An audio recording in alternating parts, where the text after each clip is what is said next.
হস্তক্ষেপকারীদের অবিলম্বে গ্রেফতার করতে হবে। অর্থ লুট বন্ধে ব্যর্থ পৌর নিগম কর্তৃপক্ষ হাই হাই। অর্থ লুট বন্ধে ব্যর্থ পৌর নিগম কর্তৃপক্ষ হাই হাই। কি করে কোটি কোটি টাকা লুট হলো পৌর নিগম কর্তৃপক্ষ? জবাব চাই, জবাব চাই। পরিষেবা দিতে ব্যর্থ পৌর নিগমকে জানাই ধিক্কার।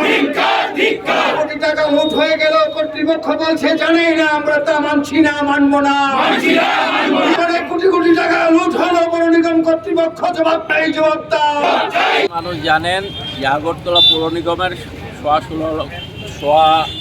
16 লক্ষ কোটি টাকার উপর চুরি হয়ে গেছে। 16 কোটির উপর টাকা চুরি হয়ে গেছে। এই যে আগরতলা পৌর নিগমে 16 কোটি টাকা চুরি হয়ে গেল, এটা কার টাকা? জনগণের টাকা, জনগণের ট্যাক্সের টাকা। জনগণের ট্যাক্সের টাকায় জনগণের জন্য কাজ হওয়ার কথা, এটা জনগণের জন্য কাজ না হয়ে অল্প কিছু মানুষের জন্যে এই টাকাটা চলে গেল। এটা মারাত্মক দুর্নীতি। এই ধরনের দুর্নীতি ত্রিপুরা রাজ্যে আকছার ঘটছে।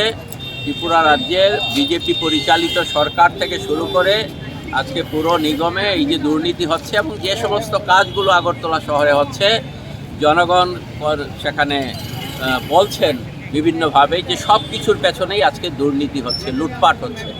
এরই প্রতিবাদে বিক্ষোভ কর্মসূচি প্রতিপালনের জন্য আমরা আগরতলা পৌর নিগমে যাচ্ছি। আপনারা কি চাইছেন? আমরা চাইছি অবিলম্বে যারা এই ঘটনার সাথে যুক্ত তাদের অবিলম্বে গ্রেপ্তার করা হোক, তাদের শাস্তির ব্যবস্থা করা হোক।